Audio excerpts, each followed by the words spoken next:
After 2 or 3 jobs, you should be seeing a profit. If you're not, you're doing something wrong with that business. It shouldn't take you 2 years to make money in a window washing business. 3 stages of scaling a business. 1, you have to shift your perspective that the first stage of scaling a business is an investment phase. Too many people try to scale a business and still make money. Then what you have to do is chart out an execution phase where you get to multiples of execution. For me, I like to get to a 3-time multiple for everything that I do. So I get people to break even, then I try to have every asset, including the resources of employees, to get to a 3-time multiple. And then I give an equity phase, which can include bonuses, options, warrants, or even equity in my business. Okay, I think maybe he's talking about some specific types of businesses.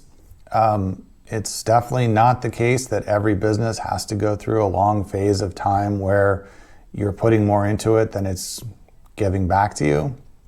It really depends entirely on the kind of business. If you start a window washing business, your upfront investment is $100, a couple of Home Depot buckets, some squeegees, some sponges, a long pole to reach the 2nd story windows, maybe a ladder. You're not into it for very much.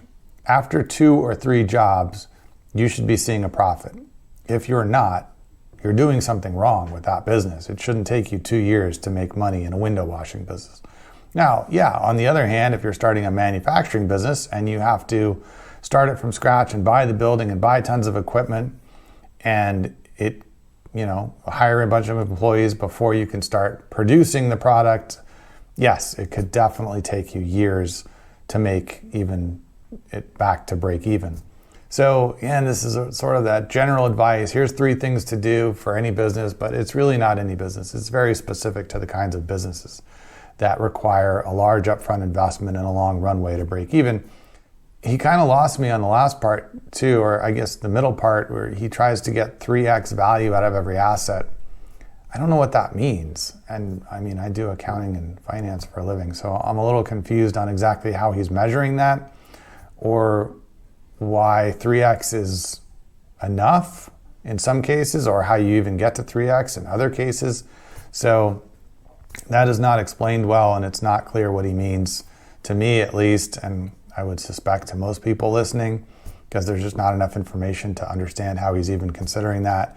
And then he gets to an equity phase, which again, I don't really understand what he's talking about. Equity cashing out the business, or where it's returning an investment. I don't know. This advice is lumpy and missing a lot of pieces and specific to only certain kinds of businesses. So if it happens to fit your criteria and you know exactly what he's talking about, great. But I think this is not super helpful for most people listening.